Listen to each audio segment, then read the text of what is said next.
Okay, we're going to start the meeting now. I want to welcome everybody to Community Board 5, Land Use and Housing meeting. Thank you all for coming. I'm Brother Paul Muhammad. I'm the co-chair of Land Use and Community Board 5. My other co-chair, she's not here, but I feel well, she's sick. My husband, Vivian Bright. I'm going to introduce the fellow members of the Land Use and Community that are here right now. I'm Broadway Johnson. I am a member of the Land Use Committee and a member of the Cannabis Management Review Committee and Sergeant Arms for CB5. Isaiah Thomas. Land Use Housing Committee member. Julie Neal, community resident, member of the Land Use Committee. Thank you. We have 3 other members that are en route, and I think we'll be joined by the Chair of Community Board 5, Alex Loman. So we're going to start off today. We have a robust meeting. We have a lot of information. Ms. Perkins, introduce yourself, Ms. Perkins. Good evening, everyone. Melinda Perkins, District Manager for Brooklyn CB5. Thank you. So I'm going to start off the meeting tonight because we're going to do for an update on a project that's become near and dear to us. We feel like we've grown, but we're like family. Right? So I'm going to start off the totem for an update. Thank you for coming out. Always keeping us updated. Get you with an update on where you're at.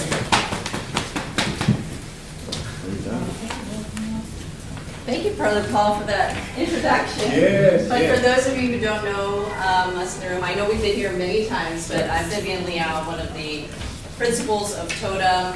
We're here to give some updates on the project for Herkimer Williams, which is the big project proposed development around Broadway Junction. I'll wait till everybody has presentation.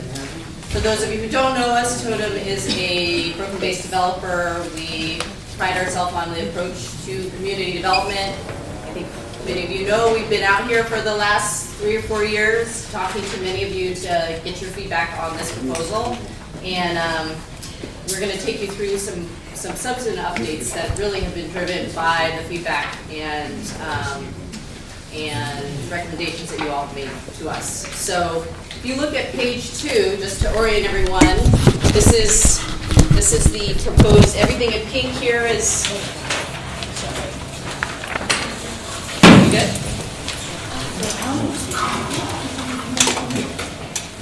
Good? Okay, so on page 2, everything in pink, this is the 4-block development site in question. And the next few pages are really just some of the project background. You all know there have been a number of recommendations, community studies that have been done on this area over the past decade or so. The original proposal that we had put forward and have talked to you all about, starting 2 years ago, was informed by a lot of the recommendations and feedback from those reports. That original proposal is the one that you see here that should be familiar to you all. I'm not going to go over that because the proposal that we're going to talk you through has many updates to that. That proposal was originally submitted as part of the what's called a scoping hearing that happened in December of 2023. Many of you came and provided testimony about that. This page 5 here, we tried to encapsulate some of that feedback, and both from that and from conversations here, conversations with the community, some of the feedback that we had heard, which are summarized here, which I won't go into because we're going to go into more detail, like I said, on the updates. The next page is a kind of summary of all the touch points we've had at this body, right? We came probably half a dozen times over a 6 to 8 month period, worked on different pieces of the proposal to get your feedback and continue to help refine. And then at our last meeting with you all, I think it was in October of 24, we had taken a kind of, here's our to-do list of 6 or 7 items that we wanted to go back and continue to refine. And today, that is my long preamble to take you to this page, which summarizes, I'm going to turn it over to Tucker, he's going to summarize the major updates that we're going to walk you through. Good evening, everyone. So slide 8 has a nice table that kind of hopefully lays out pretty clearly the updates from the original plan 2 years ago, incorporating all the feedback we've heard and where we stand today. rather than kind of talk you through the table, I'm going to go through each slide, which hopefully gives you a better visualization of it. So first, the first point I want to raise is that we heard very vehemently that the proposed closure of Herkimer Street to facilitate this kind of campus-like feel to the development was not of interest to the community. We worked really hard with city planning to remove that, so when this project certifies, hopefully in the next couple of months, we'll see the removal of that demapping, so the condition of the streets will stay the same. Though there is an opportunity, we also heard from community members about the desire, though, to kind of improve the pedestrian experience there. Do some things to help with traffic calming, create more green and pedestrian-friendly walkways. So kind of thinking more about a pedestrian and sidewalk improvement as opposed to a street closure. So hopefully that's kind of a nice medium between actually closing the street, but also the desire to continue to make pedestrian improvements in the neighborhood to connect the different buildings. And that's also kind of in line with, obviously, you all know better than us, all of the infrastructure investment that has been talked about and is planned with the city and the state in the neighborhood. That's kind of captured here in slide 11 for all of the planned infrastructure improvements.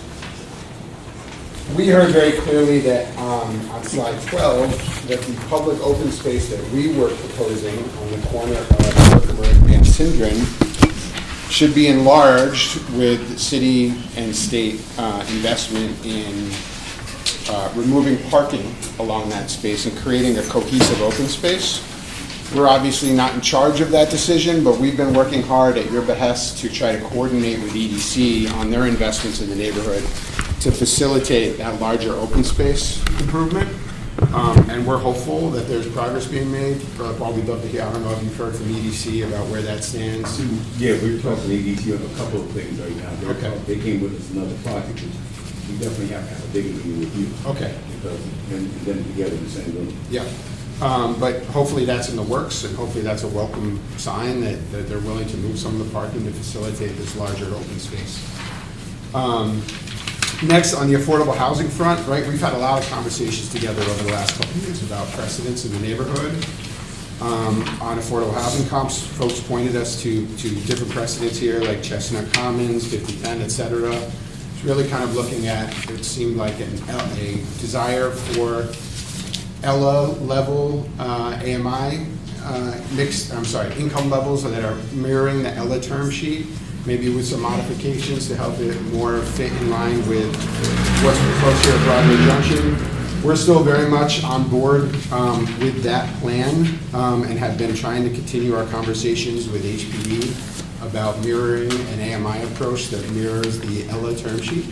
And so, you know, hopefully by the time we come back for certification, we'll have more clarity from HPD about that direction forward. But we've been trying to follow in lockstep with what you've been asking us to look at on the yellow front. I think Liz is going to talk through the commercial space approach. Yeah.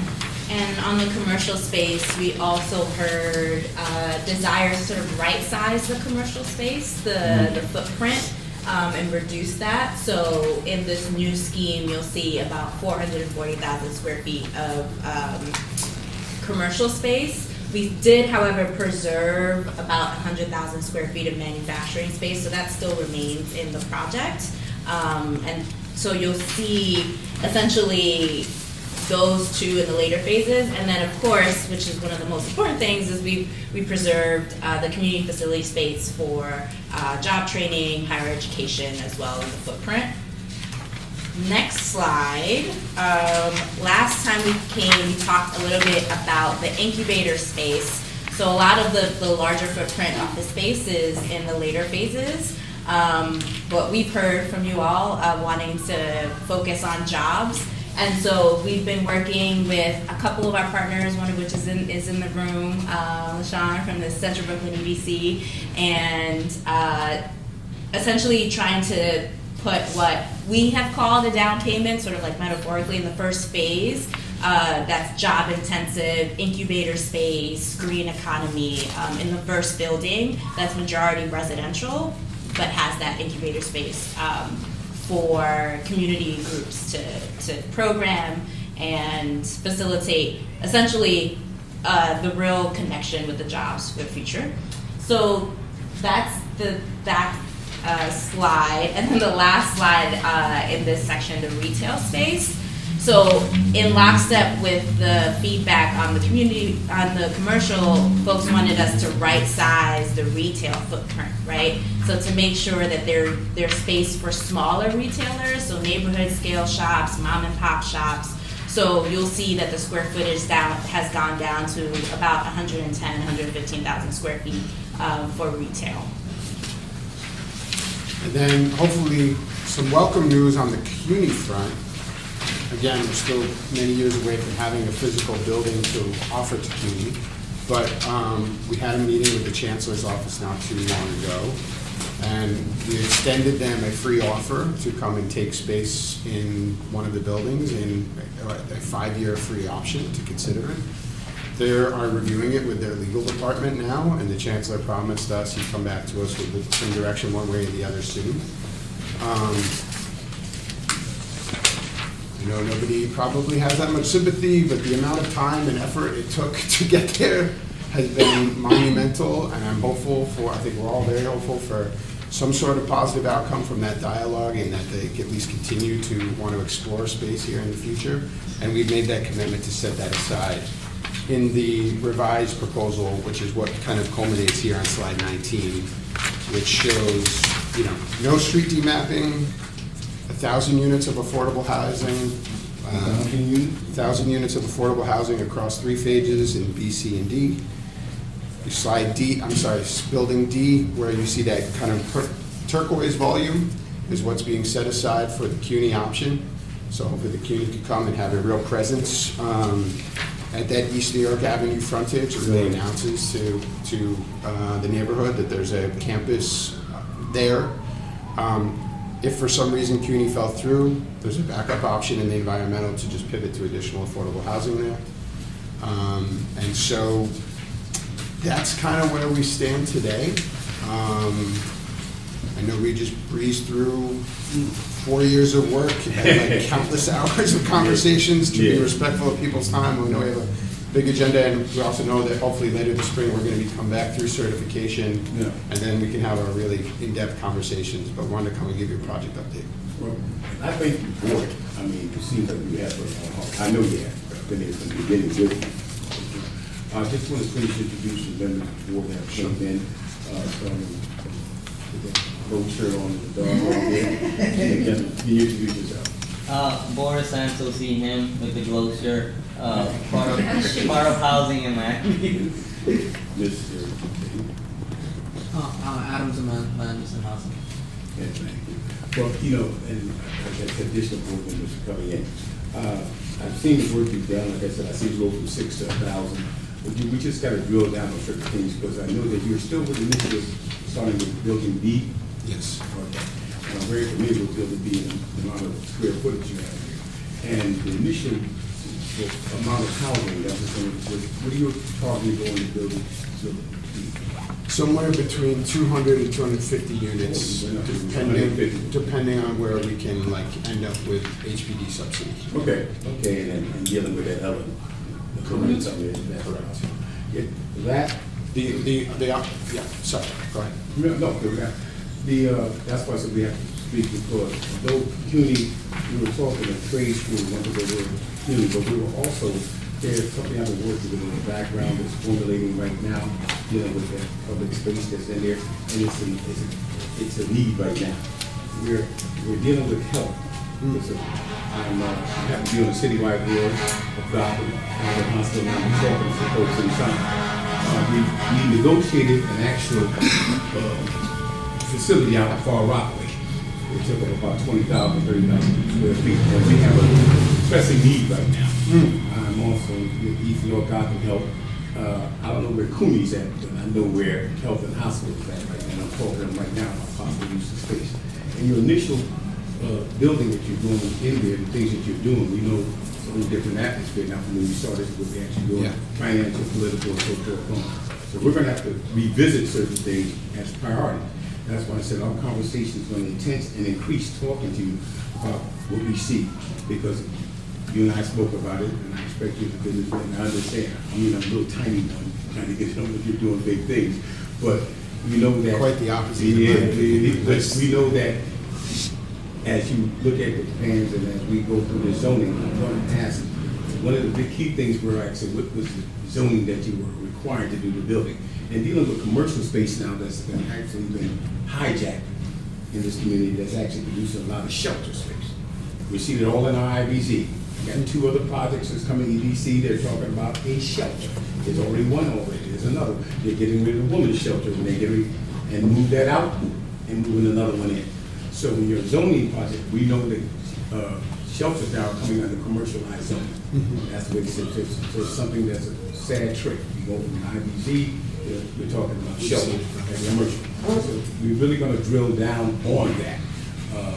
Everybody needs housing, but nothing's affordable without a job. And we need help. So we got to balance this thing. We can't get caught up in everybody, oh, affordable housing. That's a whole another conversation. We drill down on what's affordable in this community and what's affordable for the formula that they put out there. So I really want to revisit the question, because we want to give you your own time. Today, I want you to have the whole meeting to yourself, and we're going to close the door, but we're getting to that time. Yes. But I want to drill on something I wanted you to take away from this, because we had some questions on the land use committee, and one of them was, what is the actual zoning that you're proposing here? And I got my zoning review on my team right there, but I want to, can you ask that question for me in your way? Okay, so I know you guys love to use the C2-6s or whatever it is. What is the R? What is the corresponding R? I believe you said like R9 or R10. I just need to know which one. It's the height differential between We've got those it. two. It's C64, which is an R10 equivalent. Okay, so R10 is like 27 stories, 27 to 40 stories, depending on the size. Okay, no, we just want to drill down on that, because that gives us an idea. But one of our biggest concerns was the park that we just spent about $60 million within. You're casting a giant shadow because you're on the east side. I mean, in school I told you, sunrise is east, sets in the west. The park is to the west of you. That's a quarter-mile shadow at least at 27 stories. So we're gonna have a shadow casting, work it out. Yep. But now look at how you're building side by side. The other thing we're concerned with, we're gonna hash out, is the ADA accessibility in that corridor between you and the Long Island Railroad you're right in the corridor. Down Van Sindry. Yes. Yeah, that's a concern of ours. We're just gonna make sure they got these when they go away, because we're gonna have them back. So we all can sit down. These are the questions I have representing our interest that we had at ADA corridor, because you start building, we got 7 elevators that are going up now, a lot of work going on. You're talking to folks who are looking to go out of Europe and get in there. We can't have anything interrupt that ADA center. 1990 was the law. Now we're 35 years past the law. We got people, over 300,000 people, and we got so many mothers, daughters, sisters, handicapped folks that cannot access Broadway Johnson. I understand where you're at with the clock, you're busy, but I got to think about the people using that connectivity between the Long Island Railroad and the fact that dealing with Broadway Junction and your property right there in the middle. And we need to find out how we're gonna work together. Maybe a schematics from you, let them know how to work around, what they need to do. And another question we had, where does that church stand in the process? That churches, you've been talking about them for the longest. We've been talking about them for the longest, and the church, we need to find out, they're like, where's Waldo? They never showed up. They've been in your plan, but we haven't seen them. They had some legal issues there, big ones, you know, they profiteered. Some developer bought the parking lot, the church is up in arms now. It's a whole lot of things going on with that church. The Attorney General's been involved for 3 years. So, but to get to your project, we want to fine tune the ADA accessibility. We want to talk about the environmental impact. Yes. We want to talk about parking. Yeah, Cooney right now, and for my last thing, they say the money's going to be tight, right? But I've already, it's going to be a problem. But healthcare is going to be critical. It's an emergency. And like I said, being on the board and understanding that we have Gotham, which sees everybody. The value of Gotham is that you don't have to have your green part of it, you can be seen. And we're faced, we have a property now, but it needs some renovation, so we're looking for specialized care. I got them to have a proposal presented you for that first building. And we're gonna be talking about that. And we need to talk to some nonprofits on Community Board 5 about getting there. We have some long-term partners over here that need to get in the building. We're really thinking that the project is gonna be, we can work out something that will really be beneficial for the community. I'm having some conversations to kind of pull together all the city council persons, not just Sandy Nurse, conversations with Darlene Neely, that's over there at her board, and Chris Banks. We gotta bring them all to the table because they represent that community, so we have to. So I'm going to, we're going to convene a meeting at the land use ourselves and call for a special meeting with you as we go down the line to get this done. Great. And process to get this thing to some. Short questions. We got a long night. Short questions. You want to land? Short. Only 2 questions. I know we talked about the potential for homeownership opportunities, and that wasn't mentioned. Second question is like, when do you expect that the environmental review will be completed and you'll be able to advise us on it? Yeah. I'll take them in reverse order. The environmental review is nearly complete, and so that would allow us to certify and certification. So some of the questions that we've been posing, and that we've, shadow studies, other things, I think when we get together for that working meeting, we can really come prepared with findings from the environmental review and kind of talk through. I actually don't think the shadow impact is as bad as you imagined it to be, because we're also at the same time working, and I didn't mention this, but hopefully by the time that session comes, we're working on bringing building heights down. Right? Okay. So Well, you've come a long way from 40 stories we put it in. we're trying. It's not going to be 10. No, we can't. We understand So, that. and then on the home ownership front, we're continuing to talk to HPD. As we've discussed before, they do not have an off-the-shelf program to offer developers for home ownership. So I don't have a more granular answer for that at this point, other than my suggestion would be, as we move through the process, make that recommendation, and hopefully with the council members' help, we can move HPD somewhere as we go through the process. Julie? Okay, I'm gonna do this rapid fire, because I have a lot. Okay, first, oh, no, it's all pertinent.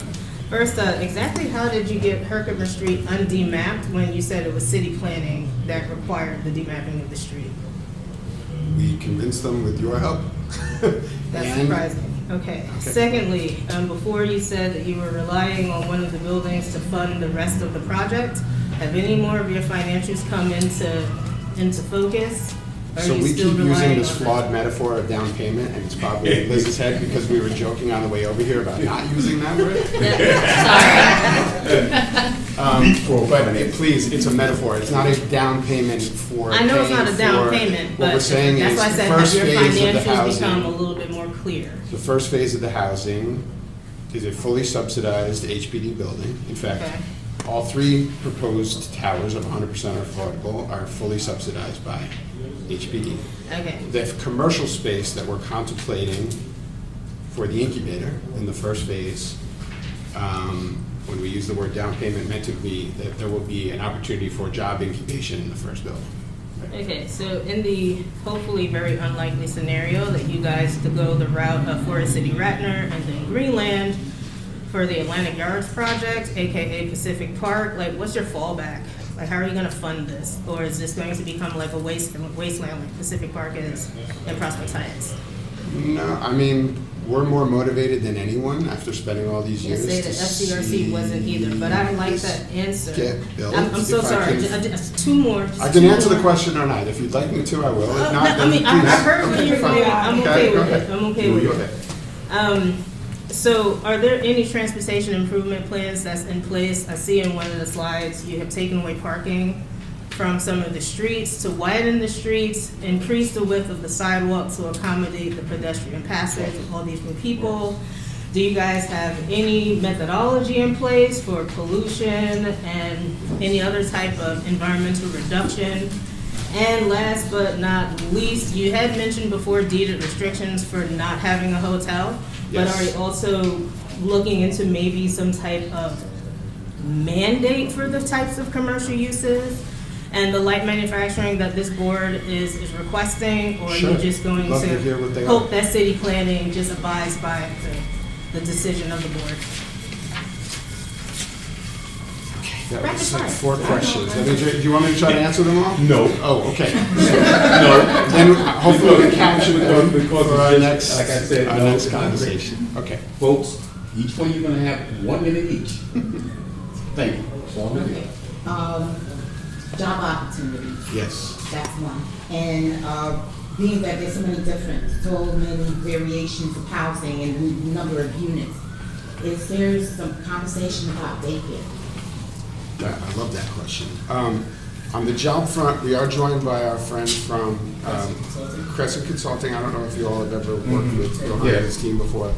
We always try to set very high standards for ourselves on local hiring, MWB commitments, et cetera. Would love to talk further when we meet about hitting those targets. I think I'm already would be happy to start connecting folks to opportunities that he has going on that aren't even connected to our project right now. So, but yes, it's a big commitment to what we like to do, and we would love to do it together here. On the daycare front, I would love to include that type of use. It's hard to talk to operators when you're still like 3, 4, 5 years away from opening a business. But if there's a local business you'd like us to talk to, or you have an idea about an operator, it's never too early to start a conversation. Right? Okay. Haley? So Totem's previous proposal called for the breaking of limitations of building bulk, height, and setback regulations. This required asking the Department of City Planning for a special permit for a large-scale general development. Is Totem still planning to request this permit again? Yes. And also, since you said yes, what is Totem's plan to integrate existing buildings such as the Calvary United Free Will Baptist Church or the East New York Inn, among others, in the site plan? This is required. Both of those sites are outside of the large scale. So they're not part of the large scale special permit. They're independent owners who will decide their own fate and decide what they want to do. The inn is obviously already overbuilt under current zoning and has a pretty successful, I don't know how I would deem it, but it's an operating business itself. Right. The church, again, as we go through this process, we have to accommodate your request to us, because I can only control That's all, us. you can control you. We carved the church out of the large scale, so they're no longer part of the large So scale. we're gonna talk it out. So we were under the impression that that would facilitate what you would like to have happen Yes. there for the long term and not tie us up to any of that. You know, we've had a model before that we did in East New York. Yes. We carved the title areas out of it because they weren't trying to comply with any type of support. So we will do the same thing with this. We're not looking to give a blank check to that area, then we can see what happens. That's I do think as we head into the final conversations here, not that it's, I don't know if it's helpful or not helpful, you know, we have repeatedly communicated to the church that they Right. should engage. Right. I think I shared with you the contact Yeah, info of their It's a attorney. bishop. Yeah. So I'm happy to try again if that's helpful. You can tell him it behooves him, and he's got some plans. Sure. So we're gonna thank you for what you've done. I know that's enough for tonight. We're gonna thank you. We're gonna follow up with you. Great. Well, I thank you for the answer you did give us. We'll drill down on some more questions we have so we can continue this dialogue. Thank you very much. Thank you. Appreciate it.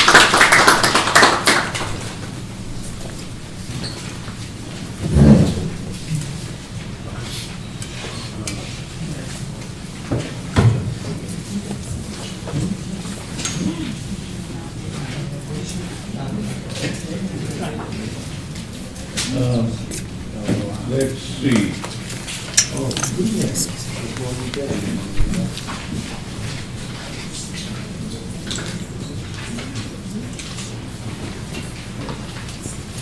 We have 2,700. Yeah. Oh, yeah. Trying to pace ourselves. Yes. Again, folks, note for folks that are visiting and community residents, we're not trying to shortchange you on information, but we have long with us, you can come to all things, you can get update on some of the things we have been working on. Some people are returning, and these are things that they're voting on that we can actually vet it to a certain degree. So again, please, this is your community board, this is your committee, this is your place.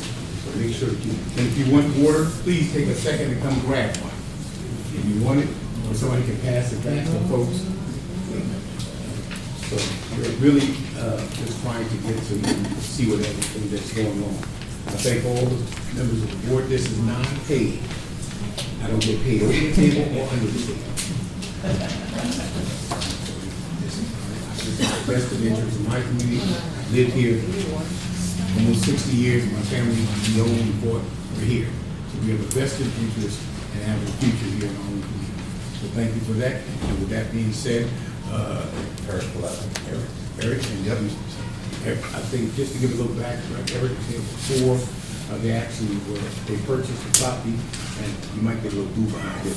It was used to be Maxwell's Bakery. Maxwell is gone. So and when you say the number, people might know. You say Maxwell Bakery, it's the hard one. Maxwell's Bakery is a good spot. Huh? Yeah, oh no, that's it. That's part of the family. So please. Well, I wish it was my property, but it's not. I'm the representative for the property for 2700 Atlantic Avenue. It's right around the corner. It's been built, it's a 14-story building. It's on the corner of Vermont. The building has, at its ground floor, is proposed to have what's called it's a supermarket, but in zoning terms, it's called a fresh store. And there's a fresh bonus, and the fresh bonus says that if you build a supermarket, you can get a bonus. Well, we built the supermarket, and we applied to city planning for the bonus. We came and we met with your board back in June. You had a series of questions about the MIH, the affordability levels. You had more questions than just looking here. You were asking for how many square feet were being added exactly, and more information on the grocery store. And we gave back a letter to the board that answered all those questions, which I'd be happy to touch upon some of them. Just to give you the high points is this grocery store that's in there is a place called the Pineapple Fresh Market. It's going to be a full-service supermarket. It's owned and operated by the same people that own a supermarket known as Chestnut Supermarket on Myrtle Avenue. And they have another supermarket in upstate New York called Landau's Supermarket.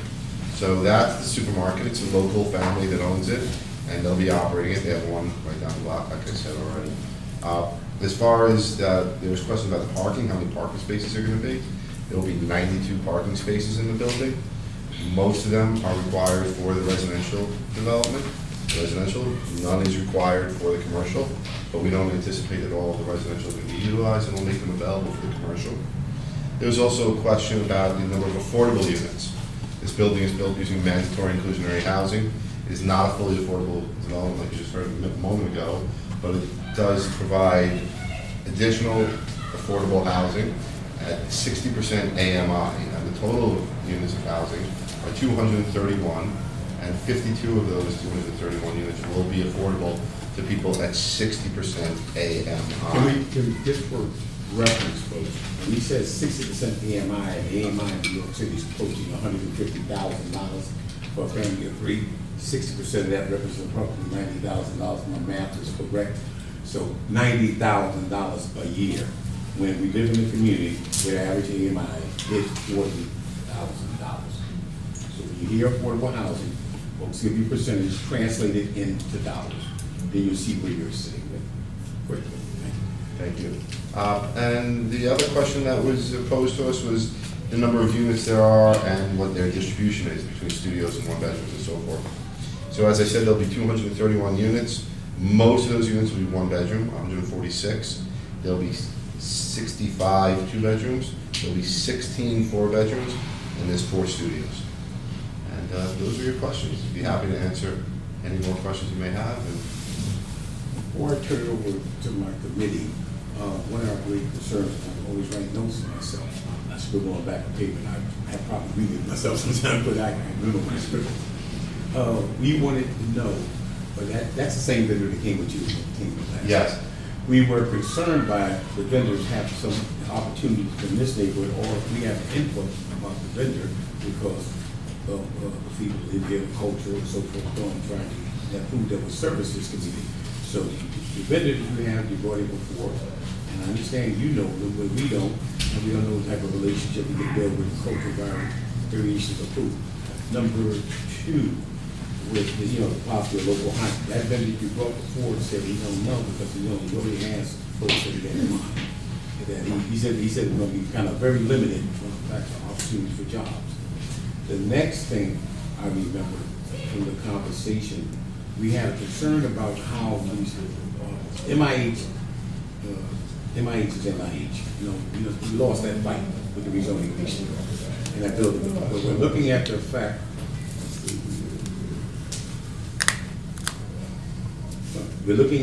fact, that we asked about on Housing Connect, or how you register these apartments. Will folks here get a chance to get those apartments? I think you have a private group or something that gets registered with. But MIH does not, is its own Yeah, housing. and there's a non-profit administrator that would be. So there's a non-for-profit administrator that you already have, most of your applications are probably coming through that non-for-profit. We don't know who that is, and this housing is like it's going to be designated for folks who already are connected. The person who owns this building.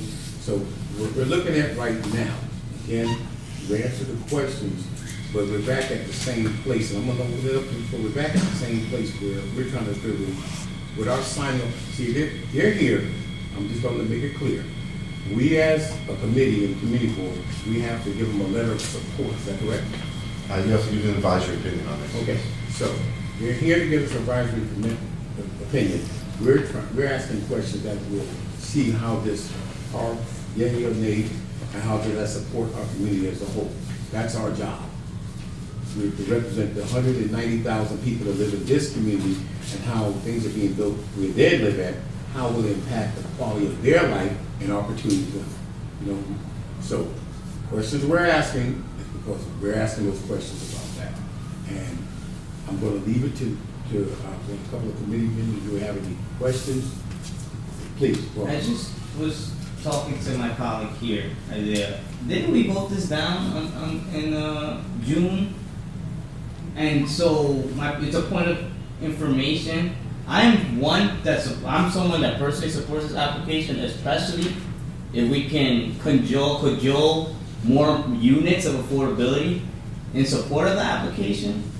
That's where I personally stand, but my understanding is that we voted this down last June. Yeah, because we can, cajole is one thing, to have it in writing, and legal is another.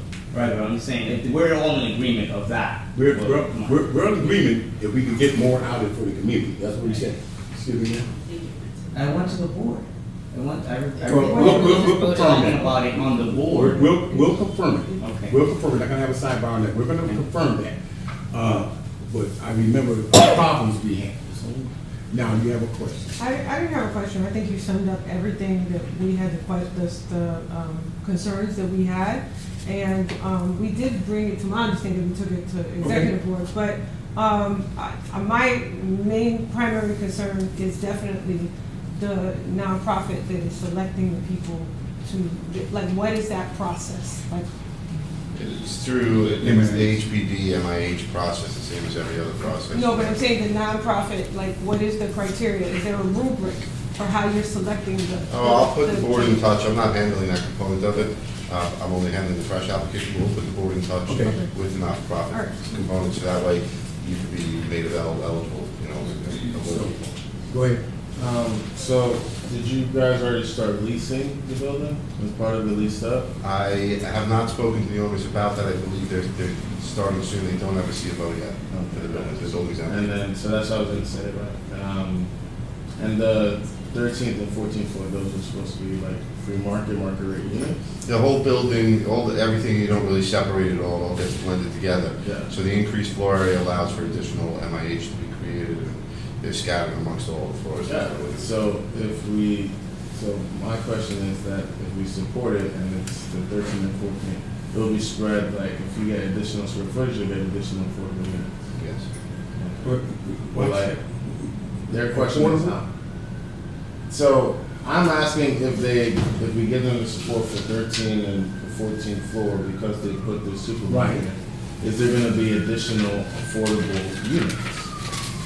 See, that's why I Or was is it just gonna be more? It's going to be additional units at the composite that he had. Is it gonna be at 60%? What I'm saying is when we say affordable, we can say. All right, I'm just saying, is it at the same 60%, or are we just getting an increase on those 100 units? Yeah, getting the increase. And do you know the breakdown of like between, for this, just under 14,000 square feet, how much more 60% units we get versus market rate? Probably 2 units. versus, So you're at 52 units versus 50. no, and then how many market rate versus Oh, market rate probably has about another 8 market. 8, so it's like 10. It's like 10 units total. It's a negligible amount. It's not out of 231 units. Okay, any other questions? Julia? Yeah, so, my concern is that this building is fully built, and it's just now, after it's fully built, that you guys are coming to get the fresh certification to, I guess, legalize and validate the No. bonus floor. Like, yeah, We speak on that. started the application 3 years ago. You'll see in the presentation, we have pictures of the building then, it was just a hole in the ground. It's a very lengthy process to go through this. It takes as long to go through the application process. Okay, but I distinctly recall you saying in June that the use groups had changed and you weren't going to be able to use the ones that you had identified previously, which is why you're now switching to the fresh application. So now that I have a few minutes, like. What I was trying to explain is when they file at Department of Buildings, they file for a permitted use, and that's how they get the building permits. And now they're asking to modify. You said the that. commercial use groups had changed, No, Mr. Palatnik. That's what you said. They haven't. And I It's been was proposed as a trying to like supermarket. hammer down, and I was cut off by some of my fellow committee members who was just like, listen, whatever they're saying, it's not what they're doing. They're doing this now instead. So what's the plan if you guys cannot get the fresh certification? Is it just going to be 10 pure market rate units? Are you going to look instead to apply the UAP? I'm gonna wait and see what happens with this. It's a certification application to city planning, which means that if we provide the requisite number of square footage for the fresh use, city planning, it's a chairperson certification, it's not a special permit or rezoning, so it's more akin to your driver's license or a degree from a college or a high school. If you meet the requirements for it, the accredited institution in those cases has to give it to you, or a DMV. Okay, so has to why give did the it. CPC So, give you the certification? They haven't given it to us yet, that's what we're here for. Why did they send you back to us instead of just They overriding? didn't send it back to you. What they did is, before they make a decision on it, they ask for your input in on it. Yeah, and we said no, and now you're back again. I came to you then as an introduction to introduce you to before we got to the point we're at right now, so that way you can be familiar with it. So when I came now, it wasn't the first time you're hearing it, and that's how I got. Okay, and the last time, one more question, please, sir. The last time you were here, it was supposed to be Chestnut, which would have been a kosher market. I did ask, like, if you guys had done the research to see whether or not that would be useful in this community.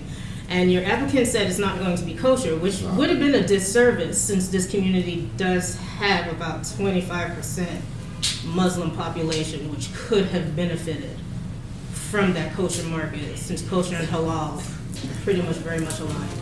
That was their business decision. Hopefully, they'll do well with it. Yeah, okay. I'm done, thank you. I thank you again for the presentation. I see that we're basically have the same concerns that we're going to talk about with the committee. And thank you for the presentation. We'll get our answer to these questions. We will vote tonight, and we will get an answer. Thank you very Thank you very much. Oh, but before I let you go, I'm sorry, but did anybody have any questions from the community? Okay, thank you. Thank you, everybody. Thank you. The question I remember now, we did have.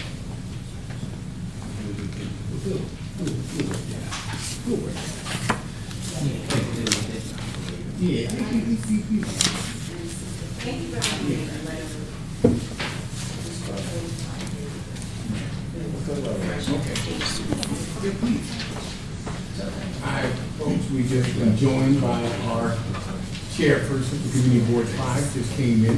I'm doing it like you do in school when they try to sneak in when they're late. I'm back to class, come on up here. And he says, we just came in. We had an update in total. That was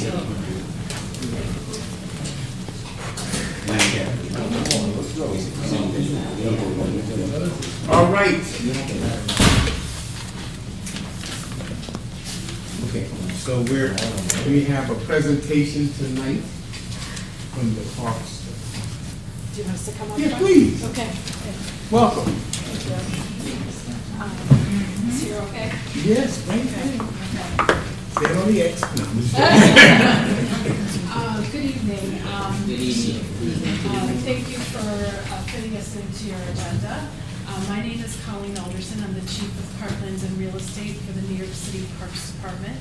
I'm joined here by a couple of, I'm with the planning unit for the Department of Parks and Recreation. And I have joined by a couple of colleagues from the planning unit, Rob Sanchez, Ernie Tal, and then Gabrielle Lucaco is from our Legislative Affairs Office. And why we wanted to come here to talk to this committee is that we have been working on a new idea for a ULURP application that involves the acquisition approval that requires the ULURP application that thinks more broadly at the community district scale. We've identified this district as low and open space. And so we have some slides that you have hard copies of. Hopefully everyone has one. And Rob and Ira are going to walk through.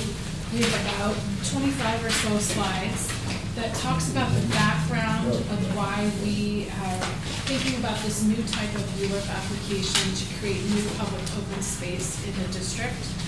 Talk about how we formulated this, and then we actually have some slides that we wanted to walk through with you. So I think first we'll start with the background, and then maybe questions at that time, and then happy to walk through the sites, but I defer to you what would be best. We imagine there might be a lot of thoughts or questions for the sites themselves, so we wanted to save that to be separate. Dedicate time for that. So I guess I'll just go ahead and start. So thank you, Colleen, for the introduction. You're highlighting the agenda for us today. Sorry, bear with me for presenting the slides physically like this. But to speak a little bit to the project background, just to get on the same page with everyone, we recognize that there is a lot of benefits to having parkland. Not only does it serve as an area of respite for residents, but there's a lot of mental health, physical health benefits that come with it. Parks function as social connection spots as well. They provide a lot of environmental benefits. They mitigate climate change impacts, flooding, heat, and things like that. So there's just a lot of reasons why parks are good. So we want to turn a little bit to city level policies and plans that kind of helped inspire this project itself. Namely, we want to focus on One NYC, which set the target for 85% of New Yorkers living within a walking distance to a park by 2030. And then the other one we wanted to flag really is the Get Stuff Built initiative, which came out of the mayor's office in 2022. And that recommended that the Parks Department look at a broad ULURP authorization using specific criteria-based triggers in different areas for land acquisition. So that's kind of the impetus for this project itself. And we'll get back to kind of these two initiatives a little bit later in the presentation. So we did want to spend some time talking about current parks initiatives we have that do impact the district. So last year we launched Vital Parks for All, which is really an investment plan that assesses the quality and current access to parkland. And really this investment strategy is in order for us to better assess where we should direct funding and other capital improvements. In addition to that, we also are looking to expand the green space that we have throughout the city, of course. So in line with that, we have a number of initiatives that we've been thinking very creatively about how to do that mission to expand green spaces. We've mentioned Walk to a Park a little bit, targeting the areas that really need it, that don't have parkland. We have a long-standing partnership with the Department of Education. Originally was the jointly operated playground initiative, which has since then evolved into Schoolyards to Playground. And that initiative is to open schoolyards after school hours for public access and public use. We also have a partnership with NYCHA to open NYCHA campuses with open space to the public, especially in areas that are underserved and don't have parkland. So, all of that said, we still face significant challenges to bringing green space to New Yorkers and acquiring new land, namely the length of the land acquisition process, the ULURP application process. It takes about 2 to 3 years from the start of identifying a property that we think could be suitable for park development to actually closing on that deal and getting the contract going. Oftentimes when owners hear the length of the process itself, they're immediately disinterested, rightfully so. And it really has made us lose out on some important opportunities that we otherwise would have been able to acquire. So this project is really to address some of these challenges and to try and find a way to do this process more quickly. So we've been working very closely with city planning to come up with this initiative that we're here to present to you all today. We've called it the Neighborhood Scale ULIP Initiative. So the idea with this is that, as mentioned with Get Stuff Built Initiative number 60, we will be applying for multiple properties to kind of get pre-approval, pre-acquisition approval, rather than identifying one property at a time and going piecemeal in that way. Having this pre-approval will dramatically lower the timeline for actually acquiring the property. We believe to about 6 to 12 months, which is a big difference from 2 to 3 years. And so to talk a little bit more about how we actually develop this in conjunction with DCP, and referencing again Walk to a Park that we've mentioned. Of course, 85% of New Yorkers is the goal by 2030. We're at 84%, so we're very proud of that figure, but of course that still leaves more than 1.4 million New Yorkers without being in a walking distance to a park, so we really want to improve that. And that has become kind of the foundation, or one of the foundations for this project as a whole. So, in speaking with city planning, we kind of decided that the community district level would be the most ideal for an application of this nature. And in order to identify which community districts to include in this initiative, we employed 2 different criteria. The first of which that all community districts had to meet was that more than 15,000 people per square mile had to live within these gap areas, these walk to park areas, or further than a walk to park. The second criteria was an either-or situation, so a community district either had to have a low open space ratio below 1.3. For those who are unfamiliar, open space ratio is 1 acre of open space for every 1,000 residents. And then the second one that they could have met is poverty rate being higher than the average, citywide average, of 17.9%. So the community district just had to meet the population requirement and then either low OSR or low poverty, or high poverty rate rather. Using these criteria, we came up with 19 community districts, of which Brooklyn 5 is one of the 19 districts that we're talking about today. And so with that, I'll hand it over to Ira to talk more about the district itself and identifying specific sites within Brooklyn 5. Thank you, Rob. So as you can see, we're focused on Brooklyn Community District 5. Here's a summary of the selection criteria applied to the district. As you can see, over 25,000 or an eighth of the residents are located in unserved areas. And although the open space ratio is above 3, there's still significant walk-to-park gaps in the district. For some context, beyond the numbers, there are other reasons why Brooklyn CD5 is in need of new parkland. There has been ongoing development since the East New York rezoning in 2016, and there are over 4,000 units planned with upcoming development projects. New parks are necessary to accommodate new housing and residents. The most recent 2026 Community Board's needs statements notes that with more programming and more recreation spaces are needed in the district. New parkland can be developed with programming elements that directly respond to community needs like fitness equipment, courts, playgrounds, and more. This map shows the locations of existing parks in Brooklyn Community District 5, as well as the areas of overlapping council districts 37 and 42.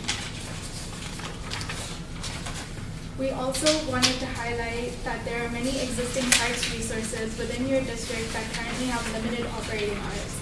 These include jointly operated playgrounds, schoolyards to playgrounds, and community gardens. So although parts of the district might appear to have many green spaces, they are not readily accessible for residents throughout the day.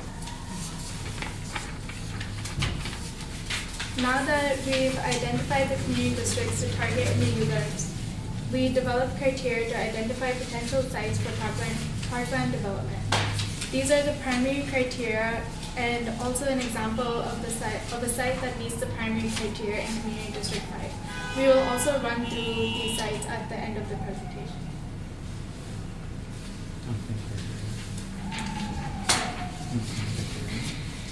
And so just to quickly go through the criteria to identify and evaluate vacant properties, first is that it's privately owned and is under Land Use Code 11. Second is that the lot is at least 5,000 square feet or an assemblage of multiple lots that will add up to 5,000 square feet. Third is that it's verifiable, it's verified as viable for park development through site visits. And fourth is that there are no permits indicating construction. So we identified 10 sites that meet these primary criteria, and this map shows all locations of these sites. Unfortunately, with the primary criteria, we were left with very few primary sites in this district. In coordination with DCP, we developed the secondary criteria that would allow us to capture more potential sites in this ULIRP application. The main difference between the primary and secondary criteria is that the secondary sites are not vacant land, and they are built up to less than 50% of their maximum allowable floor area ratio, and are restricted only to the walk to park gap areas in order to address the need for parkland.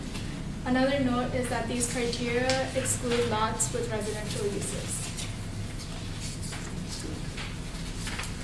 Based on the secondary criteria, we have identified 17 secondary sites. This map shows the locations of the 17 sites throughout the district. And just as you can see, they're all in the gap area, so these are really critical sites. So this chart is a summary of the total number of sites throughout all of Brooklyn District 5. As we mentioned before, there are 10 primary sites and 17 secondary sites, giving us a total of 27 sites. We don't expect all sites included in this ULIRP to be acquired, but instead to provide opportunities from which we could acquire from willing sellers.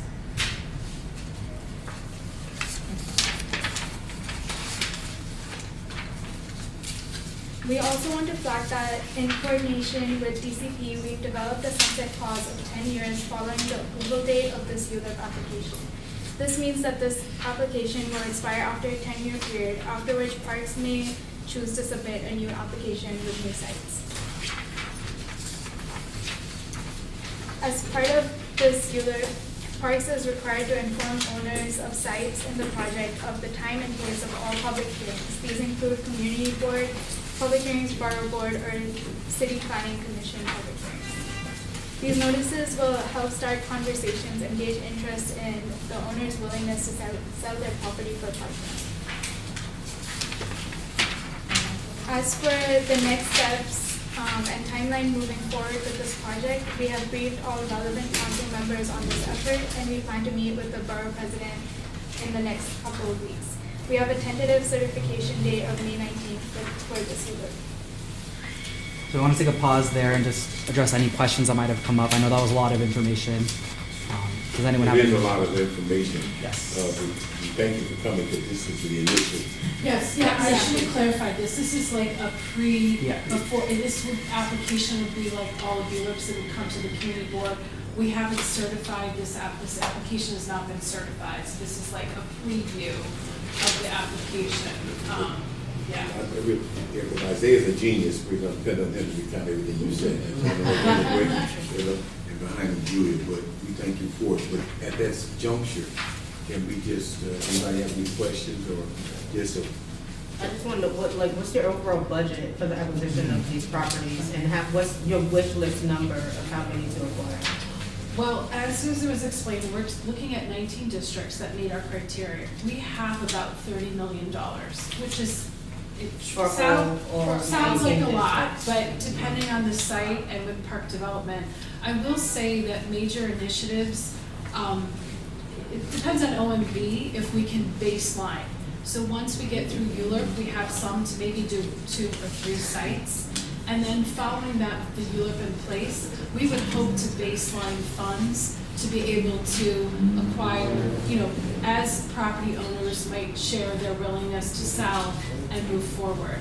That's often how new initiatives and projects are funded. And I think we're trying to lay the groundwork for that to happen. So we have an initial amount. It's not going to be able to close all the gaps in this district and across those 19 districts, but it's an initial amount for this effort. And then the hope, or my desire, is that it will be like a baseline initiative, sort of like the Community Parks Initiative. Maybe you've heard of that, looking at existing park resources, investing in them if they haven't been improved in a couple of decades, and trying to tackle them based on needs. That was an initial program that had an initial amount and then became baseline, so we can start to chip away at those parks that haven't seen that investment over a couple of decades. you have a question? I just have one question Is the funding for this under Vital Parks, is it only for acquisition? This funding is not because of Vital Parks. We actually have this sort of separate part of that, but it's very much aligned.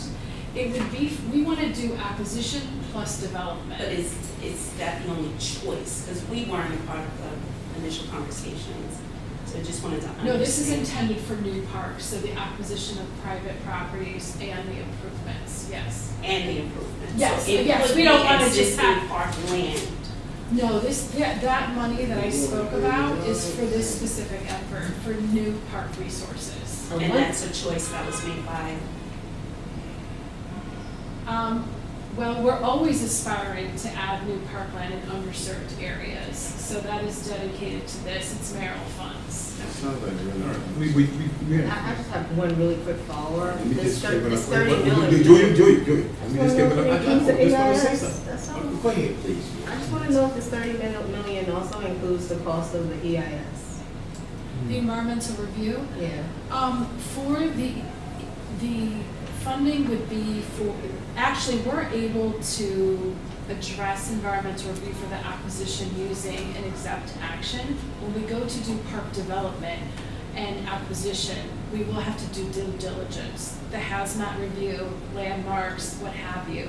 And that's all part and parcel of when it becomes a capital park project. We will have to do environmental review based on what's needed at that time. Thank you. Yeah, because these are small sites. These are Yes, small sites. absolutely. Yeah. That's what I'm just picking up there, small sites and this acquisition of picking up land from private individuals. And with the sparseness of usable space in this city. And really was under the impression, I'm glad you explained this to me, because we have underserved parks here now. We got a park on Sutter Avenue, Sutter Gardens, that's been looking like that for 25, 30 years.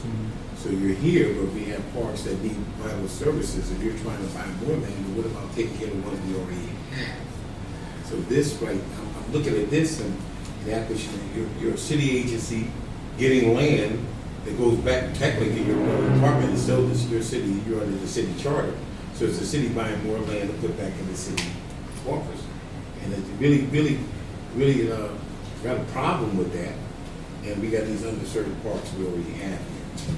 So we're gonna take, okay, Boris? Just quick follow-up with that. I completely agree. And then during the time of the year, and you can attest this to be true, you know, the visitors dip, right, of those parks. And that's why we've been actually advocating for a community center. Right. So we can use that year round. So I think the same point that I have that the chairperson has here is priorities. And you know, we love things to come top down, but it's way better when it's bottom up. yes. So you gotta meet us where we're at here. And 5,000 square foot is nothing. Right? So, and then $30 million is nothing. You said that might seem like a lot. No, we know it's not a lot. We are in meetings, right? So for 19 community districts, definitely not a lot, especially if you're including improvements with that. So that's what I will say. But we need to drill down on this community center as a priority, Yeah. so it can be used year round. I hear you. Two things I will just say is that, you know, this remark has been something in talking to the elected officials. Some of them have noted this. I will say this is an equity issue. Yes, we need to serve and improve the existing spaces, but there are truly underserved areas, and I don't think we should, you know, just not look towards that. There's simply not enough open space in community districts across the city. I hear the concern, we've heard that in talking to some of the elected officials, but I do think, you know, there are areas in the city that there's not enough open space for the existing residents, and that's what we're trying to do. We can't solve everything through this effort. This is just one element of that. And I will say some of the sites are bigger than 5,000 square feet, and if there is a willing seller, we do move forward. It would be like a regular, you know, there would be engagement with the community board, with the local council person, and what kind of program, and you mentioned the community center, the different needs, you know, is it a playground, is it a fitness area, is it a passive space? There's no decisions at all on that. We're just simply looking to set the city up so that it can, when there's an opportunity, we don't lose out, basically, because we tell a property owner, sorry, the city can't make you an offer for 2 or 3 years, we need to go through you, or people don't want to wait that long. So we're trying to create a menu of possibilities. That's the idea behind this. And it's something that, talking with city planning and others in the city, it resonated. So I do hear the concern, we have heard it about existing spaces. I did mention the Community Parks Initiative program. I'm not sure the park you spoke of and where it fits in within that. We do 10 every year. That's what we've been funded for the CPI program. 10 every year, but 10 what every year? 10 community parks every year that have not seen investment for a couple of decades to, you know, where we don't have funding from an elected official, we use mayoral resources to improve them. So I'm not sure this park that you spoke of, I'm happy to go back and check. Please. If it's in the list, if it's in, you know, meets the criteria to use that funding, because it's specifically for that. Thank you. Ro?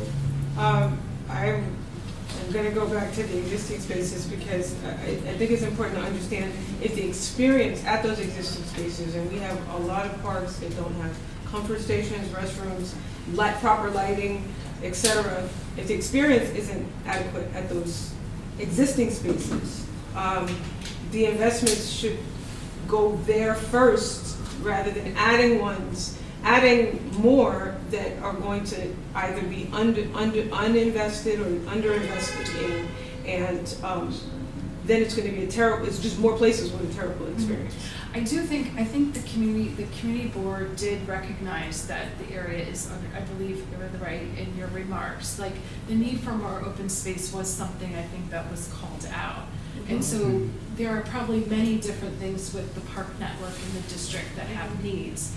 We're just trying to help in one of those areas. And as I said, we have heard this concern. I you know, in our conversations, in sharing this concept with.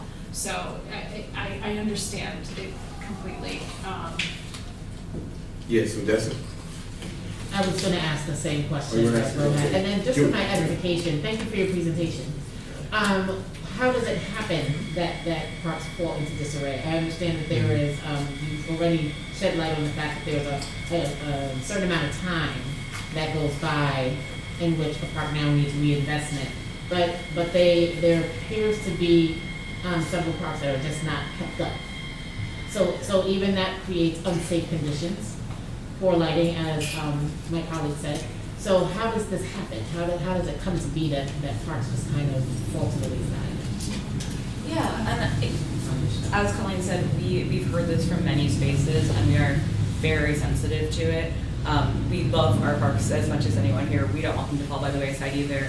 Not looking to make excuses. I think Parks was one of the agencies that was particularly hit hard by COVID, and we are still building back up from that. Our staff numbers are lower than they've been in the past, and a lot of our initiatives, different funding and different timelines certainly were impacted, and we're always committed to doing and serving New Yorkers and doing the best with what we have. But there is a reality that our funds are limited.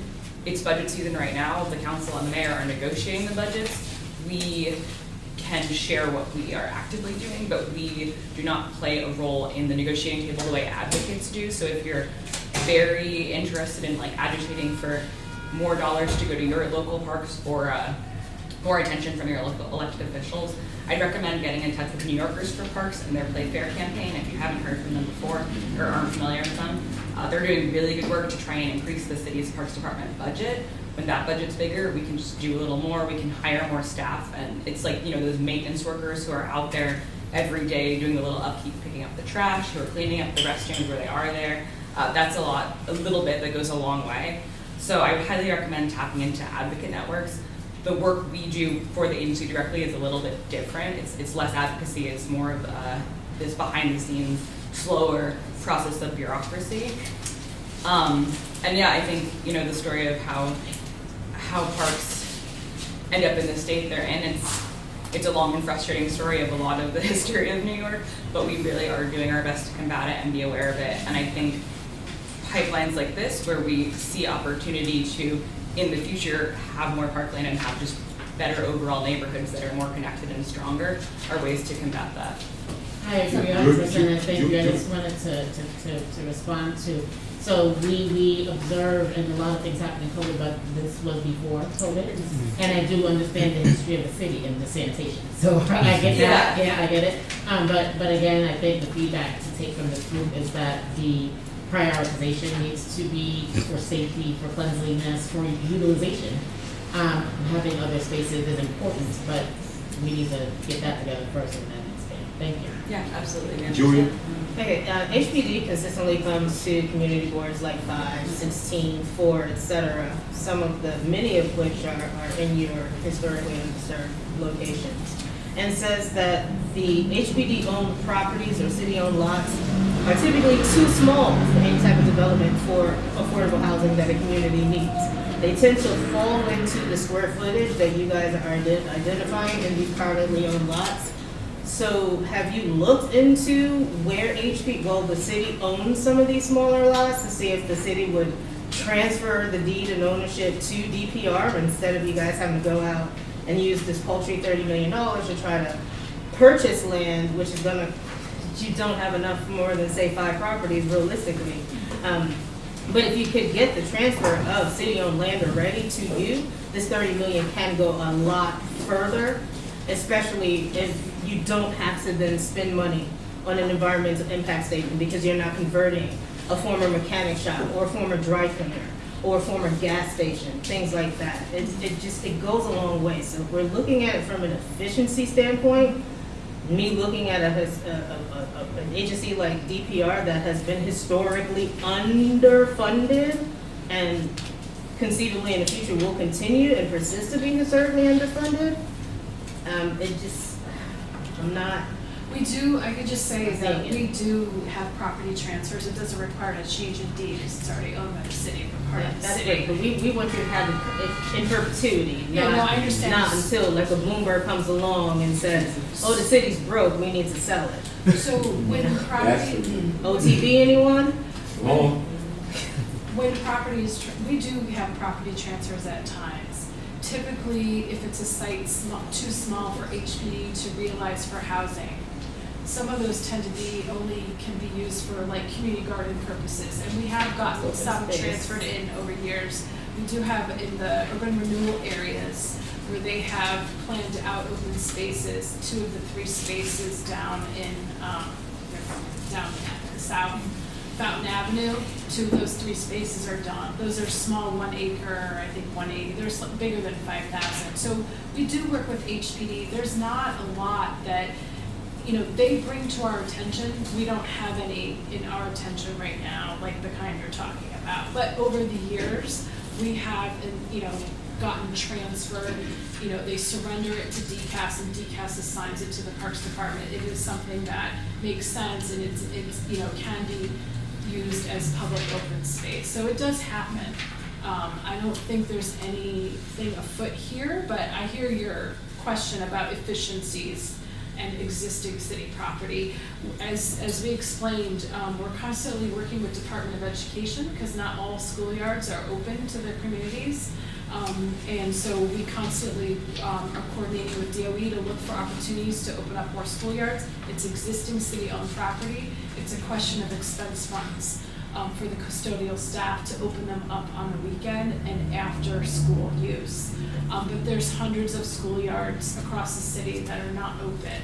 And so it's a question of resources, but it's low-hanging fruit because it's already city-owned. Yeah, I just want to remind you guys and everyone else that just because it's a park doesn't mean it has to have activity programming. Sometimes just sitting and meditating like people do in a community garden, it is activity. Of course. And please don't belittle it's only for community garden purposes. You are literally talking about a living landscape and opportunities for education. Oh no, I mean, community gardens, we have hundreds of them in our jurisdiction. And they pretty much fund themselves is what I'm saying. Of course, it's volunteers. People like us in this room that it's all take care of volunteers. it. I guess the point we're trying to make is that they're not open every day from dawn to dusk. But they could be, like in Judge Sy along Because they're Fulton Street, volunteers. and I'm gonna say Sumter, but that's not the right street. It's literally just a sitting park. Sure. It's just a couple walkable streets and benches. So there's not a lot that you have to do with something like that. And some of these smaller sites, you can absolutely do something like that. Of course, of course. So the question that I have is, what areas have you guys identified already? Right? And you said something about you were working with elected officials. What elected officials are you working with? And if you can give us some of the locations that you have in mind. Yeah, we have is all the printed copies. You have all the sites. There's a snapshot of each site. And just how we're introducing, how we formulated the idea for this application, our criteria, we went through the same information with Nurse and Banks just recently to walk through this. So pretty much the same slides. We gave them all the possible sites that we are proposing to make subject of the application. And that was in the last 2-3 weeks. So very recent, but the same walkthrough of the impetus. And I think it resonated with them. We did hear the question about existing park spaces, but I think they recognize the need for additional public open space. The park spaces, and also a lot of our parks that opened up don't have bathrooms. Yes, this bathroom is a big, yes. Everyone was saying, oh, you know, we want to get the community parks, but we can't afford that. So why not use some of that money into the parks that we have already and retrofit bathrooms in them? Well, I think we need to do both. There is one going in Callan and Kelly because of the MTA project. There will be a new bathroom there. I hope you guys are aware of that, but that is something that will happen there. Bathrooms is a very big hot topic, so I totally hear you, but I think we need both. You know, yes, bathrooms or the ones that need to have capital improvements where we just need a bathroom, but there are truly underserved areas in the city in terms of public open space. And I'll just add to the bathroom point, I'm not sure if you all are familiar with the You're in Luck initiative that the mayor recently started, which is not run by the Parks Department, but we're certainly a big part of it because a lot of bathrooms in public spaces are found in parks. And that is working in collaboration with DOT and the Mayor's Office of Public Realm. We're working on getting more modular bathrooms so they can be installed quicker and much cheaper. And the Port Lou's are coming soon to the city. I think there's some already open. Yeah. But so there is more bathroom work coming down the pipeline, and we can get back to you on how the You're in Luck criteria is organized by what neighborhoods and what areas will be served next, or we can connect you to someone on that team. But there's definitely more active effort happening there alongside both parks capital projects and the potential new acquisition of parks. And I forgot to mention earlier, but there is also recent mayoral funding for additional second shift. Not sure if you guys have heard about that. It was an initiative, I believe it started last summer or the summer before. We've been given more mayoral funding to expand this initiative, which will allow for, instead of just one shift of maintenance and operations, folks cleaning your parks in the daytime and then they go home. Particularly more used parks, more well-loved parks, especially in summer when folks are out later and it's lighter. There, we have the funding for a second shift of staff to come and clean up those spaces. If I can, Chair, just if there's a takeaway point that we kind of saw in. We've been putting this request for an East New York Recreation Center in our community district needs assessment since 2018.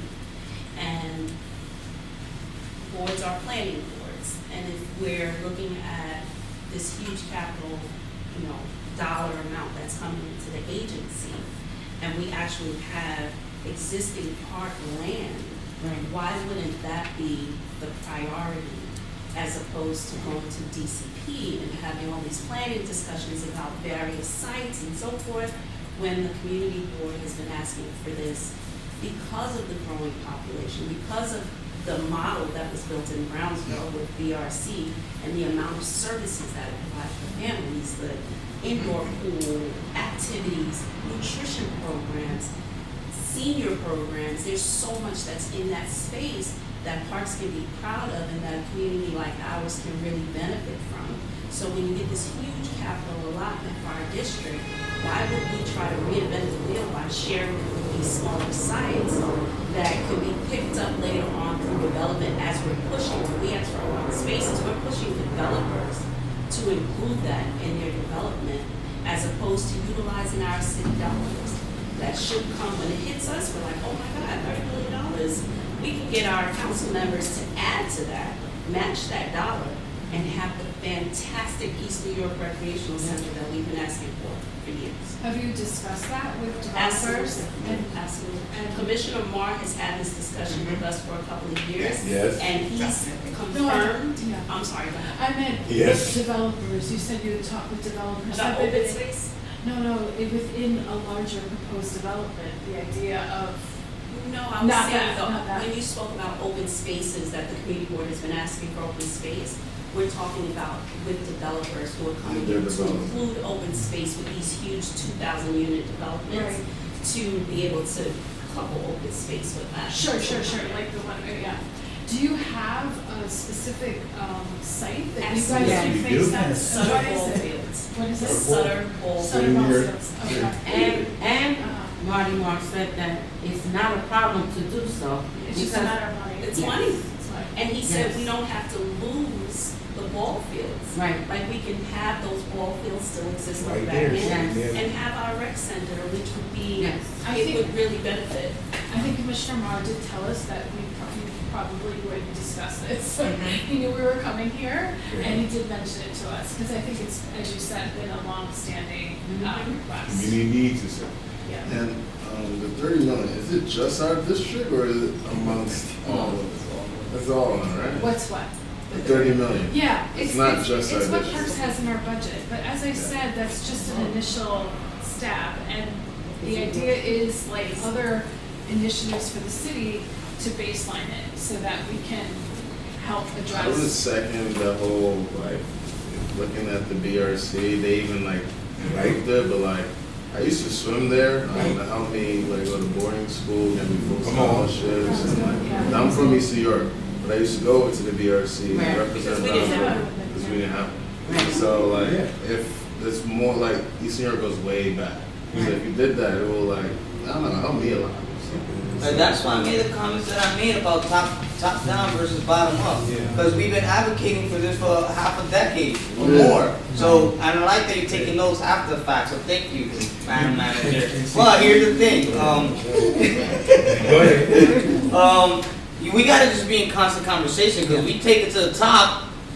No one in the middle and the bottom knows. You take it to the bottom and let's see what happens, or the middle and let's see what happens now as well. Because and by the way, that 30 million, is that coming from last year's budget or so fiscal year 20, or so we could add on to it with this budget that's coming up? We've been talking about this initiative for quite some time with city planning, even before the pandemic. So it's been talked about for a while, about recrafting the way that we get acquisition approval for the parkland. But I will just say that we're one part of the agency, and there are the borough commissioners that meet with electeds, meet with, and hear, we're not the be-all, end-all for all Parks Department They needs. come to us and we speak with them. For So, sure. and as I said, Commissioner Marr said that you guys would talk about this, and he was of course right. But as I said, there are many needs that need to be met in the community, and this is just trying to help one of them. So this doesn't mean that you still can't, that vision, and it sounds like the Parks Department are, and you have a targeted site, that's great. Some other areas in the city are looking for spaces for that, and simply the parkland that we have doesn't make sense for such a use. But sounds like there's At least the way you originally planned it. But also, like, I think in this one of the slides said that 84% and the goal is 85, and like we need 84. There's a lot of land, and if people come to this area because of how much land that we have. So like, I think their point is like for you to go acquire more sites when we're like the leader of like green space in Brooklyn. That's one of the points I was giving you address to, because we have to be very cognizant. The mayor last year signed Executive Order 43. It's targeting our green thumb that we have here. Take a look at that executive order. We really gotta watch anything the city's doing with getting land. Executive Order 43 was, and now said, he sent out that any space possible to review it for housing. Just because they get in the parks a little bit, they can't push it over to something else. You gotta be very cognizant of land grab in any form you see it. Take a look at Executive Order 43. We have some of the greatest green thumbs around here. They're being underserved too. And urban food farming is necessary. So when you come to me talking about getting these little spaces, I'm looking at anything the city's doing to gather the land, and him put that out there. Look at it in November last year. Take a look at it. So again, we're going to review, since we understand what our concerns are. Yeah, We got to bring, just like, you know, yeah. we got to bring time is at hand. We're going to definitely invite you back, because we're going to want to hear more about this, and we'll let you finish up. I was just gonna say that this ULURP application would only allow the city to acquire it for a public park. It can't be acquired by the city for housing, a school, something else. If anything in our portfolio is proposed for a change, it would require ULURP approval. The city can't do that. So I just wanna share that, just in case there's any concern. We're not surrendering away gardens, that is not happening. I work in the real estate office, and you know, there are certain procedures for things that happen, and property in our portfolio is for a specific purpose, and if the city wanted to change the land use type, it would trigger ULURP. Or an executive order. We're going to close this out.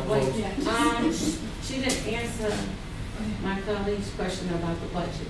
Right. I think what is The $30 million, so that's been from previous budgets, right? But do we have an opportunity to add on to that baseline already with this coming budget? Of course, the budget process can be anything it can be, but I think we're trying to lay the groundwork to do this. So again, I want to thank you for the presentation. We're going to invite you back. I don't. We got to please make sure our district manager gets the information, because we're going to really much more. Please let the commissioner know that we brought up about our park and our community center. I remember they built around that land. It was bricks, nothing but houses, and they put all those cellar guards, and they left that space there. They drew up a fence and drew a diamond on the ground.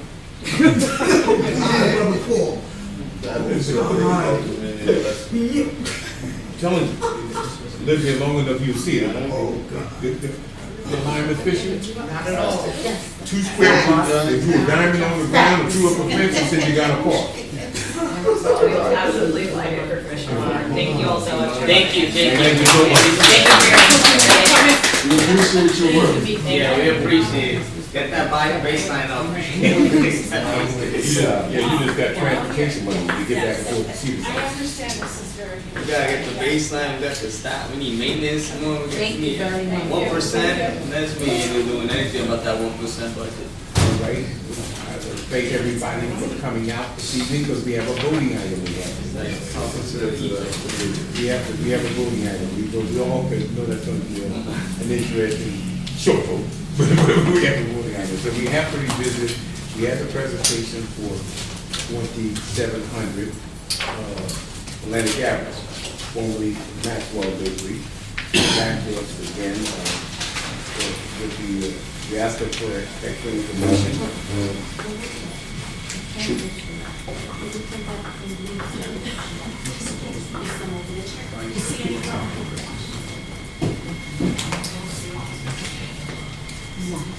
Yeah, I know it is. It's too bad that it's over $3,000. Okay. No. Okay. Excuse me. Ms. Perkins? Ms. Perkins? Hey,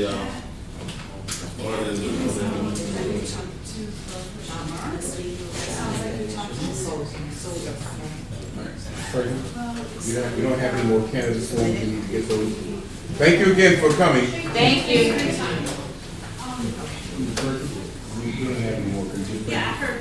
No, I didn't know, find it, facilitate, let's get something done. So again, we heard from 2700 Atlantic Avenue, back about City Fresh product there. Representing Fresh, they're trying to get our, are they leaving or are they going? Of course. We can close this. All right. We have a vote. Yes, I be the woman. We're not holding the vote, please, sir. We have a meeting here. The side meetings you do after. This is committee business. All right. So we have a vote that's we're going to deal with 2700 Atlantic Avenue, dealing with the project there, the MIH project, with formerly Maxwell. If you're familiar with the area there, they came back to us. They're looking for a letter of recommendation that they will get from us, so they can continue. They built it like 13 or 14 units. Alan was right on top of it back then, and we found out. So they built the intention and taking full advantage of what's there. So, but they need a letter of recommendation for us to get the subsidies, additional subsidies. We asked them the last time they were here to show us who the vendor was going to be for the supermarket. We asked them, we have participation in that. They came back with the same vendor they told us last time. Nobody knew they should participate with that. We asked about jobs and opportunities. We don't see the vendor here, so that's what it is. We asked about food. We were asking kosher food and what will be there, and there won't be. And we said, well, okay, we have people here that desire kosher food. We have a 25% plus population of Muslims here that eat that. Halal, kosher, same thing, come down the line. So we asked them also the fact, would that change the affordability slant? They said 60%, they have units at 60% AMI, but it would not change, making it lower or adding it, there would be additional units at 60%. It would be going over the scale to, I think 130% is on here in AMI. So basically the things we asked them for that we thought would be a benefit, how they could show us that we should support them and they're supporting us. We heard the answers like, anybody hear anything that changed your mind about what these, are they looking like they, okay. So, Mr. Did they give an update on who's in the building? Or the building is open? He said he doesn't know anything about the nonprofit that's selecting people. Okay. Well, he says he's the attorney just for the fresh application. The fresh application. This is fresh application. And basically, and he did, the clear answer was that no, it's not going to be out on Housing Connect. No, there's a nonprofit organization that he didn't mention the name, how to get in contact, he don't know. So the things that we asked him for to see if we could get anything on this process with our support. He did say he would connect us with the nonprofit because he does not have. Yeah, he does, okay. Any of We asked him that the last time he was here months ago, and we still haven't got that connection. So I am looking, they're asking for a letter of support, committee. I guess we could take a vote. They're asking for a letter of support. They need a letter of support to go back so they can get the additional funding and. So they can build that top. No, they built it. They already built it. So it could be. So they can make money off of it. So they. Tell about the units. Yeah, they already got the units. It's already built. So they can get 10 more units, so, 2 of which are 60% AMI. affordable. So I put it was 60% AMI, so everybody knows. As of 2024, one person is 54,000, 2 people is 62,000, 3 people is 70,000, 4 people is 77, 5 83, 6 people 90. Okay. So that's like the AMI level. So they would make the rent cater to that. It's not like they're adjusting. They already have this plan for the whole building that exists now. They would get those units. They're not necessarily making them all 60%. They have units say up to 130%, I think, of AMI. So they could just put what they want up there. So they have the right on the MIH. So I want to know I guess who's gonna make, the question is, they're looking for a letter for support for us so they can get additional subsidies or whatever they get by saying that we support the city's financial initiative. We're good with it. Motion to vote again on whether or not we'll give the letter of support. Okay. You What's making a your motion, Go- please, Rob? What's your motion? Yes, yes. So vote a second time on our letter of support for the, Are we saying we support it or we? no, not to support it? vote. A motion for a second Were vote. we, okay. We have to call a Anybody motion second to vote? make a Motion, we'll vote. vote again. We're gonna vote. Okay. All right. Orange, you can say But what is a motion? a motion to vote again. We voted before and we took it before. Oh, I see, motion to vote again. It was motion, but we voted before. I second that. And what had happened was, I think we said we wanted to table it or something, we was waiting for him to come back with addition, but we gave it before the board. So, we're gonna vote again, and this time, we're gonna make it very clear where we're at with this project. So, we're making a motion, and we got, I guess what we're gonna do, you wanna do a roll call, or you wanna yea or nay? We wanna do this. Okay, I'm sorry.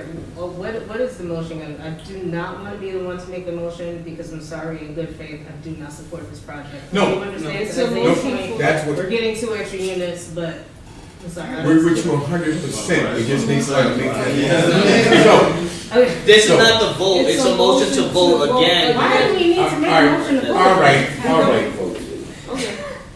Okay, so obviously, we're voting again. So who is Yeah. going to make the motion on this item so that we can get out of here? I can't. 'Cause I'm not gonna make the motion because I don't support it. All right, who's gonna do it? I will do it. Go ahead. I make the motion to. Support or not support? Wait, let's. Actually, pause. Yeah, pause on the vote. Let's talk it through. Are we trying to support? I think they already knows it. What they're trying to do is, because they built the supermarket, they're trying to get the additional units. They are giving more affordable units. Regardless, like, it's, they could have been 10 free market units, but there's 2. So we Can we get more? I'm sorry, okay, I'm sorry. Okay. Counter your point, Isaiah, they built it knowing that we would not say no, just on the basis of those 2 Make extra a motion units. and we'll see who supports it. 2 to 8, like, come on, man. We already heard it. But we can't even get them to give us the information so that the community can at least put in for it.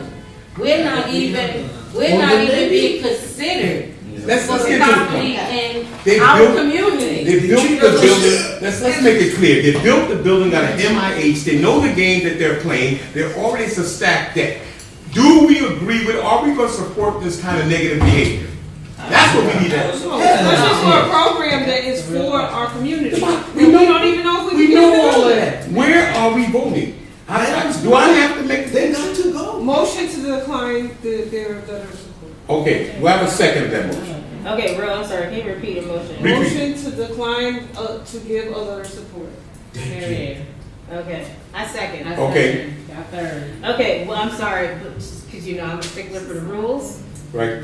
What are the reasons for the motion to decline this letter of support, please? Same reasons that we gave Okay, back so in the June. reasons I have, sorry. Let's read the reason. The reasons I have are what I just said. They built the building with the intention of us not saying no to these units. I'm gonna clean it up, don't worry, it's not gonna be that. Okay.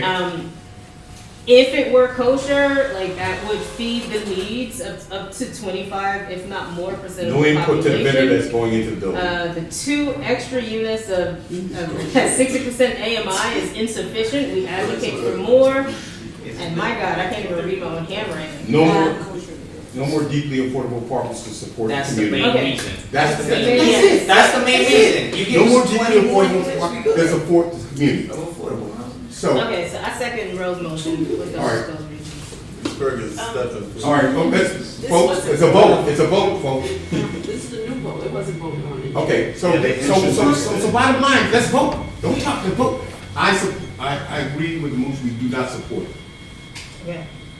Come on, I'm an A on the negative as well. I agree. I want to add a stipulation. If they're able to increase the amount of affordability, I would be down to give them the credit.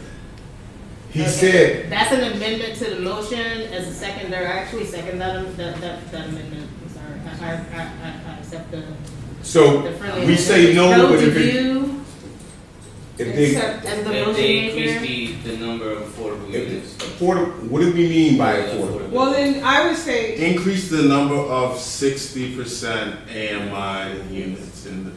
They are Give me a increasing, number. they'll They get all two. 10 No, increase beyond that. So they're saying proposal would be. They made 10 extra units. I say, give me a number. Give me a number. I want 8. Yeah, 8. I want 8. 8 out of 10? If they increase the units by 10, I want Yeah, 8.